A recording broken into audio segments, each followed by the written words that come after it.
Everyone, for today's video ay tuturuan ko po kayo kung paano gumawa ng full circle skirt. Kung interesado po kayong matuto, tapusin niyo po yung panunood ng video ko.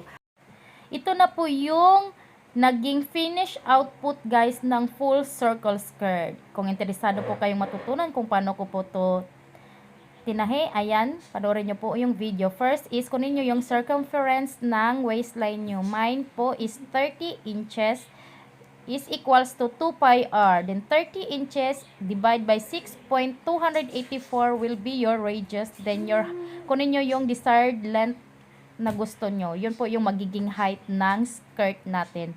Ayan. Then after nyo po siyang ikat, ay makikita nyo na po yung kabuuhan ng full circle skirt. Ang dali lang po talaga ng ano niya guys, no need na po na siya ng pattern. Pwede nyo na po siyang i-direct sa tela. Ayan na po siya guys. Tadan! Yan po yung magiging full circle skirt. Then, maganda po pag nilagyan po siya ng mga design or rebiti. Ayan po, nag-cut po ako. Then, pagkatapos nyo pong i-cut, yan is i-assemble nyo na lang po siya para po maging mabilis po yung pagtatahi natin ng full circle skirt.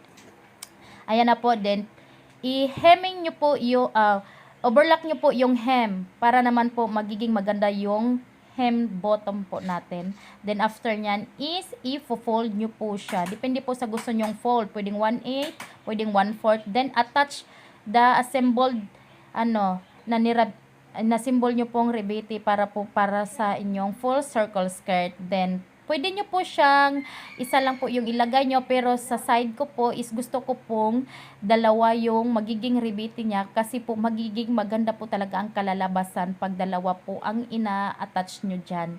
Then, ayan na po siya.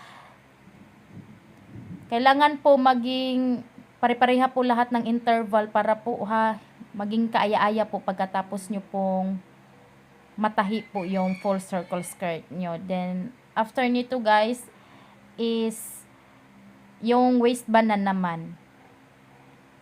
Pero before nyan is nag-change po ako ng pressure foot para po sa mag-attach natin mamaya ng zipper. Ayan, attach waistband. Then after ng attach waistband is i-attach na po natin yung zipper. Yung ginamit ko na zipper is white lang po kasi wala po akong available na yellow gold sa time na to. Then, concealed zipper po yung gagamitin natin guys para po maging malinis po yung kalalabasan ng ating full circle skirt. Then, i-attach nyo lang po siya dyan guys. Ayan.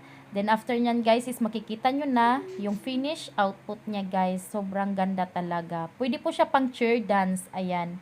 Then, after nyo pong i-attach yung zipper guys is baliktarin nyo na lang po siya. Then i-cut nyo yung excess na na zipper kagaya ng ginawa ko. Kinat ko po siya kasi mahaba po yung zipper.